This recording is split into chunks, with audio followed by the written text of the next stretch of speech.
ভালোবাসা, আল্লাহর রসুলের মর্যাদা দিতে হবে এবং প্রাণের থেকে বেশি ভালোবাসতে হবে, তাহলে সে মুসলিম।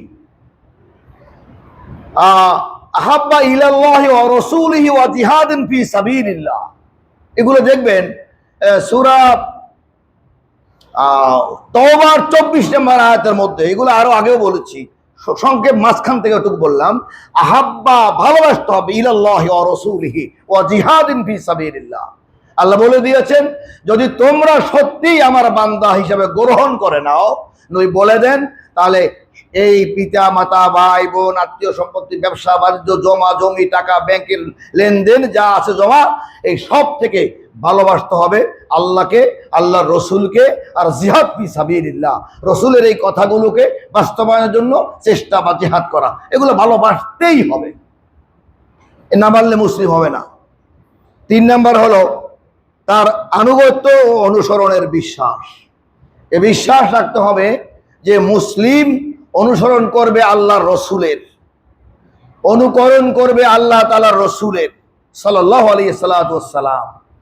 এই কথা ওই দেখেন চাঁদপুরে এক কাঁচামালের ব্যবসায়ী, গত জুমায় আমরা পাইনি, জুমার পরে ঘটনাটা ঘটছে। তো চাঁদপুরে কাঁচামালের ব্যবসায়ী, সে ওই ভিতরে রসুলের ভালোবাসা জন্মিছে, খুব ভালোবাসা রসুলকে। আছে আমাদের দেশে কিছু লোক নাম দাঁড়ায় যায়, চোখে মানে হাত দিয়ে এরম ডলে, পিসির মধ্যে হাত দেয় ইত্যাদি ইত্যাদি। আব্দুল কাদের জিলানীকে এই খ্রিস্টানেরা বই লেখে লেখে এমন জায়গায় বানাইছিল যে আব্দুল কাদের জিলানীর নাম নিলে অজু ছাড়া তাহলে তার গর্দান পড়ে যাবে। জীবনেও কারো গর্দান পড়ে না, এগুলো বানানো গল্প, এগুলো কি গল্প।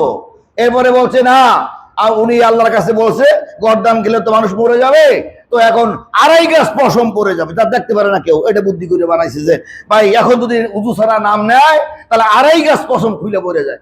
আচ্ছা 2টা বললো, আর 2.5টা বললে কি লিখে, আর ওই অর্ধেকের কি হয়েছে? এইগুলো খ্রিস্টানেরা মুসলমানদের ধর্ম বিশ্বাসের মধ্যে ঢুকায় দিয়া এদেরকে বিভ্রান্ত করে এই গল্প কাহিনীগুলো শোনায়া নানান রকমের বিভ্রান্ত করে ডিভাইডেড করেছে, ডিভাইডেড অ্যান্ড রুল। চলো আমাদের কোরআন থেকে আমরা হাদিস থেকে নিয়ে বুঝতে হবে কতগুলো সত্য নাকি মিথ্যা। এরপরে আনুগত্য, অনুকরণ, অনুসরণ আল্লাহ এবং আল্লাহ রসুলের। এখানে মাঝখানে এসে সাহাবা বলেন, পীর সাহেব বলেন, এই নেতারা বলেন, অমুক আল্লামা বলেন, অমুক বিরাট কোরআনের পাখি বলেন, ওই রহিম বলেন, করিম বলেন, এদের কাউকে অনুসরণ করতে বলে নাই। অনুসরণ হবে কার? আল্লাহ রসুলের। আল্লাহ যা বলছে রসুল কেমনে এটা করছেন, আর এইটার মেয়ারে হক সাহাবা আজমাইন এবং রসুল নিজে মেয়ারে হক, যে এটার মানদণ্ড আমারটা দেখে দেখে সাহাবীরা করেছে।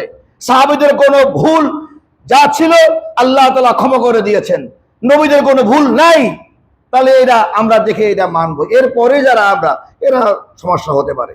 তো এখন এই 3টা বিশ্বাসের পরে 3টা বিশ্বাস লাগবে মুসলিম হতে হলে। 1 নম্বরে নবুয়ত, 2 নম্বরে হলো প্রাণের থেকে বেশি ভালোবাসতে হবে বিশ্ব রসুলকে, বিশ্ব নবীকে প্রাণের থেকে। 3 নম্বরে অনুসরণ, অনুকরণ করতে হবে বিশ্ব নবীর রেখে যাওয়া এই তরিকা, এই পথকে। এর বাইরে চলে আপনি মুসলিম হতে পারবেন না। আপনি মসজিদে আসতে পারবেন, আপনি ঈদগার মাঠে যাইতে পারবেন, কিন্তু আপনি যে গাধায় আপনাকে মুসলিম বলে কিয়ামতের দিন পুরস্কৃত করবে, আপনার জন্য যে জান্নাত বানিয়েছে, তা আপনি দ্বারে কাছেও ঢুকতে পারবেন না। আসেন তাহলে আমরা প্রথম পদ আলোচনা করি নবুয়তের। আল্লাহ রাব্বুল আলামিন সূরা সাবা এখানে বলেছেন, ওমা আরসালনাকা ইল্লা কাফাতাল লিন্নাসি বাশীরান ওয়া নাযীরা। আল্লাহ তাআলা বলছেন, আল্লাহ বলছেন, ওমা আরসালনাকা ইল্লা কাফাতাল লিন্নাস, হে নবী আপনাকে এই বিশ্বের মানুষের জন্য ভয় প্রদর্শনকারী এবং শুভ সংবাদদাতা হিসাবে আমি আল্লাহ প্রেরিত করেছি। কয়টা জিনিসের জন্য? 2টা। দেখেন, শুধু মিডিয়া মিডিয়া কথা না, শুভ সংবাদ মিথ্যা কথা, শুভ সংবাদ, শুভ সংবাদ, শুভ সংবাদ। কিন্তু যেটা বললো ভয় প্রদর্শন, এটা তো একটু কঠিনই হবে, এটা একটু কঠোর হবে। ভয় প্রদর্শনকারী, বাশির ওয়া নাযীর, আপনি শুভ সংবাদদাতা, আপনার মাধ্যমে জানায় দেন আপনি ভয় প্রদর্শনকারী।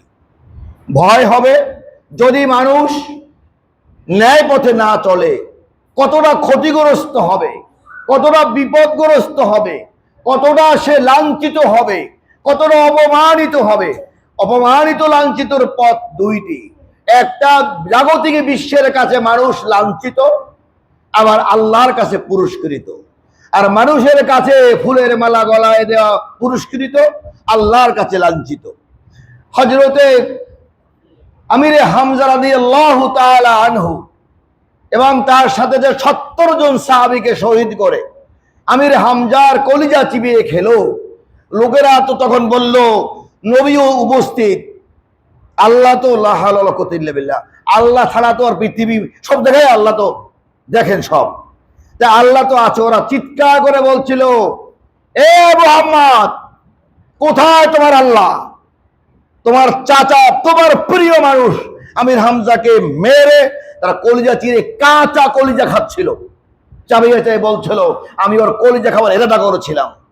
তো আল্লাহ কি করলেন?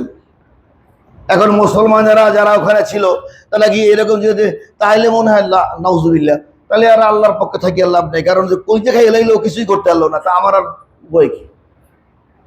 এরকম এরকম দুর্বল মুসলমান আছে না নাই? কিন্তু এটা তো মুসলিম হলো না। হাসিবান নাস আম হাসিবতুম আন তাদখুলুল জান্নাতা ওয়ালাম্মা ইয়াতিকুম মাসালুল লাযীনা খালাউ মিন ক্বাবলিকুম মাসাতুহুমুল বাসাউ ওয়াদ-দাররাউ ওয়া যুলজিলু আল আখির। আল্লাহ তো বলছেন, তোমরা কি মনে করেছো জান্নাত পাওয়া এমনি সহজ? তোমরা হিসাব করে দেখো, তোমাদের যুগের আগে যুগে যুগে মানুষকে ইসলামের পথে ঠিক থাকার বিরুদ্ধে যারা পক্ষে থেকেছে তাদেরকে, জীবন্ত লোকদেরকে মাটির মধ্যে পুঁতে চামড়াগুলো টেনে খুলে ফেলা হয়েছে, জীবন্ত মানুষের গায়ে চামড়া খুলে ফেলা হয়েছে, তাদেরকে ক্ষুধায় আটকায় রাখা হয়েছে, না খেয়ে থেকেছে। এরপরেও যখন তারা আল্লাহর বিন হক থেকে সরে যায় নাই, এরপরে আল্লাহ তাআলা বিজয় দিয়েছেন। এই বিজয় দুই রকম, কেউ মরে গেছেন, মরে যেও সে বিজয় লাভ করেছে, কারণ সে পাবে কি? জান্নাত। সে পাবে কি? ফাঁসির কাস্টে ঝোলার পরেও সে বিজয় লাভ করেছে, সে পাবে জান্নাত। সৈয়দ শহীদ কুতুব ওই জিহাদের ময়দানে উহুদ বন্দর খন্দক থেকে আজ পর্যন্ত ফিলিস্তিনের মানুষ, আরাকানের মানুষ, কাশ্মীরের মানুষ জালিমদের দ্বারা বেষ্টিত হয়ে যত মরছে, তারপরে তো তারা যারা গোপনে গোপনে দালালি না করেছে তাদের মৃত্যুটাও হলো বিজয়, তারা জান্নাত লাভ করবে। আর যারা ওই মুশরিক সরকারের সাথে হাত মিলায়া কিছুদিন ধরে গভর্নরি হয়ে কাশ্মীর শাসন করে চলছে, তারাও মরে যাবে, কিন্তু তারা বিজয় লাভ করতে পারবে না। প্রিয় ভাইয়েরা, আল্লাহ তাআলা বলেন, কুল ইয়া আইয়ুহান নাসু ইন্নী রাসূলুল্লাহি ইলাইকুম। আবার বললেন, এটা সূরা আরাফের 158 নম্বর আয়াত। হে নবী, মানুষদেরকে বলেন, ইন্নী রাসূল, নিশ্চয়ই আমি আল্লাহ তাআলা আপনাকে রাসূল হিসেবে প্রেরণ করেছি এই বিশ্ববাসীর জন্য, পথ দেখাবার জন্য, সঠিক পথে চালাবার জন্য। এরপরে আর একটা হলো, তাবারাকাল্লাযী নাযালাল ফুরকানা আলা আবদিহি লিয়াকুনা লিল আলামিনা নাযীরা। সূরা গুফরান আয়াত নাম্বার 1। আল্লাহ বলছেন, তিনি সেই মহান সত্তা, মহামহিয়ান আল্লাহ, তাবারাকাল্লাযী নাযালাল ফুরকান। ফুরকান মানে কি? ফুরকান হলো কোরআনের আরেক নাম হলো ফুরকান। ফুরকান শব্দের শাব্দিক অর্থ পার্থক্যকারী, শাব্দিক অর্থ পার্থক্যকারী। এই পার্থক্যকারী জিনিসটাই হলো কোরআন। আল্লাহর ভাষায় কোরআনকে অনেকগুলো নামে আখ্যায়িত করেছেন। জানেন, প্রায় আমরা হাদিস কোরআন ঘেটে প্রায় 36টা নাম কোরআনের আমরা দেখতে পাই। এর মধ্যে প্রমিনেন্ট আল কোরআন, কোরআনুল মাজিদ, কোরআনুল কারীম। কোরআন শরীফ না, শরীফ না, কিন্তু এই মক্কা শরীফ, কোরআন শরীফ, আহমদ শরীফ, এই শরীফ কোরআন শরীফের নামে শরীফ চলে না, এটা আল্লাহ রাখে নাই। কিছু লোকে দিয়া, এটা আর একটা ব্যবসা, অন্য জিনিস, অন্য দিন বলবো। তো এটা কোরআন মাজিদ, কি বলবেন? কোরআন, কোরআন মাজিদ আল্লাহর ভাষা। এরপরে সূরা গুফরানের মধ্যে বললেন নাজ্জালাল ফুরকান আলা আবদিহি, আবদিহি তার গোলামের কাছে, বান্দার কাছে কোরআন নাজিল করলেন। এই পার্থক্য, এইখানে গোলাম বা বান্দা কে? আল্লাহ রসুল। কে? কারণ ওই শাহগালা আছে, মানে কাঁচামালের ব্যবসা করে, সে ওই যে আল্লাহ রসুলকে বলছে পিয়ন, ওই বার্তা বাহক দূত বা পিয়ন।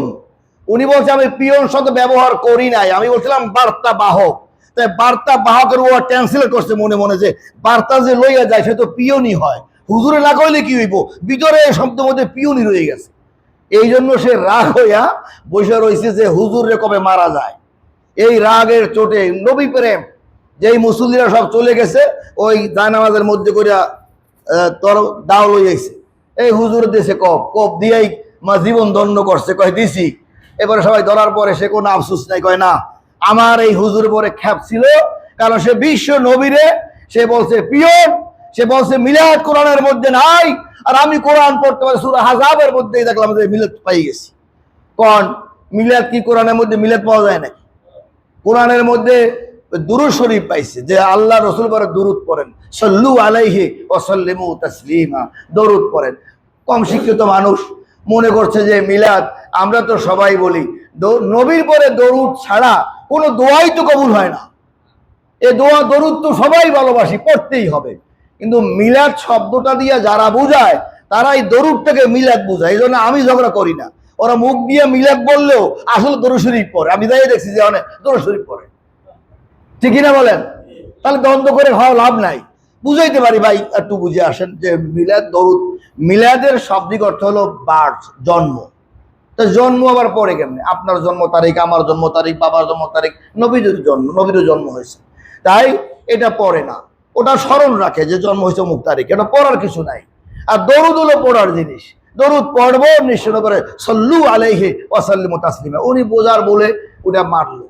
এই যে মারার পরে যে মানুষ ধরলো, আটকালো, ভালো এলাকার মানুষকে, যে দরিয়া মাটির সাথে মিলালাই না, হুজুরে পিটাইছে, এলাকার লোকজন মানে একবার হাজার হাজার লোক জমে গেল। পরে থানায় দিয়ে দিল, সে বলল হ্যাঁ আমার ভুল হয়েছে, হাত তুলে নেওয়া, তবে রসুল এরম বলছে কেন, ওই জন্য আমি করেছি। অনেক মানুষ এটা আবার এই যে শয়তান ভিতরে ঢুইকা এটা এমারে নেয় ও মারছে, ওমারে নেয় ও মারছে। এইটা বাংলাদেশে এখন এই যে ইমাম হোসাইনের হত্যার পর, শাহাদাতের পরে যখন 3.5 বছর আবু জাহেল পেলাম ইয়াজিদ রাষ্ট্র চালালো, এরপরে কিন্তু সে মৃত্যুবরণ করেছে। কিন্তু এই জায়গায় দুইটা পক্ষ থেকে গেল যে দোষ কার বেশি কার কম, কিন্তু আবার দ্বিতীয় ওমর এসে কিন্তু এটা সমাধান করে দিয়ে মুসলমানদের ঐক্য বানায় দিয়ে গেল। না, আমরা এটার দিকে যাব না, আমরা চাই একটা সুন্দর পরিবেশ, সুন্দর সমাজ। কারো প্রতি মিথ্যা অন্যায় করে নাই কারো গায়ে চাপাই দেওয়া যাবে না। আরে ভাইরা, একজন মানুষ হুজুর খুবই ভালো, কিন্তু হুজুরে যদি এখন কোনো মাদ্রাসা পড়াতে যাইয়া কোনো মেয়ের সাথে জেনা করে, এই হুজুরে ভালো বলবে কেউ? এরকম ঘটনা ঘটে নাই? সব দোষ কি অন্য মানুষের? ঘটনা তো ঘটছে, তাকে জেলখানায় দিছে। এখন আপনি কি বলবেন এই জন্য হুজুররা সব খারাপ? যেই লোকটিকে শয়তানে আক্রান্ত করেছে সেই লোকটি পাপ কাজ করেছে। আবার এও তো গত সপ্তাহে ওই কি দেখলাম যে মা সন্তান হত্যা করে তার দেবরকে নিয়ে মসজিদের ছাদে, এটা কোন জায়গায় রেখে আসছে, ইমাম আর মুয়াজ্জিন গ্রেফতার করে চোরের মতো ধরে নিয়ে গেছে। তারা তো আশ্চর্য, ভাই কিছুই জানি না, এটা জানো না মানে। এরপর দেখা যায় যে সব ফাঁস হয়ে গেল। তারপরও রিমান্ডে দেওয়া নেওয়া, হুজুর নিয়ে ট্রল করা, এটা একটা হুজুরদের একটা বেকায়দা পাইলে ট্রল করার, এটা একটা নাস্তিকদের ভিতরে একটা প্রবণতা আছে নাকি নাই? এইটাকে আপনাদের টেকেল না দেন, মসজিদে আসা মসজিদে কে দেবে? কে দেবে? অন্যায় হতে পারে, কিন্তু এখানে অন্যায় ছিল না, সব প্রকাশ হলো। তারপরও উচিত ছিল বেকসুর খালাস দিয়া, সরি আমাদের গোয়েন্দারা সঠিক বুঝতে পারে নাই, বা জানার পরেও কেন জেলের মধ্যে থাকবে, সঙ্গে সঙ্গে মাপসে ইজ্জত সম্মান হানি হয়েছে আরো ছেড়ে দেবে। তো বলছিলাম, সেজন্য সব হুজুরের, যদি একজন হুজুর অন্যায় করে সবার উপরে দোষ দেওয়া জায়েজ না। প্রিয় ভাইরা, মসজিদ জুতা চোর থেকে মসজিদে সাবধান। দেখে না, আমরা প্রায় বলি যে চোর মুসল্লিরা চোর না, ঠিক কিনা বলেন? মুসল্লিরা চোর না, চোর মুসল্লি হইয়া ভিতরে ঢুকছে, ঠিক কিনা বলেন? মুসল্লিরা চোর না, চোর মুসল্লি হইয়া ভিতরে ঢুইকা ও ভাগে জোতা চুরি করে লইয়া চলে গেছে। আর আপনি লাগাই ওখানে বলতেছেন যে আর এ মসজিদে আসবো না, সেক্রেটারি সাহেব, দুধর ভাই, কি হয়েছে ভাই? আপনার মসজিদ এখানে আর আসবো না। কেন, কি হয়েছে? যে সব মুসল্লি চোর। তাই বলবেন না পাড়ায় বেড়াই সবাই চোর করলে কিনলে? সবাই চোর না, মুসল্লিরাও চোর না, জোতা চোর ঢুইকা চুরি করছে। তাই চাঁদাবাজ সন্ত্রাসী দলের সব মানুষ না, চাঁদাবাজ সন্ত্রাসী কারো মধ্যে ঢুইকা আগাম করিয়া চলে যায়, ঠিক কিনা বলেন? তাই একটা গোষ্ঠীর উপরে কোনো অপবাদ দেওয়াটা এটা ঠিক না।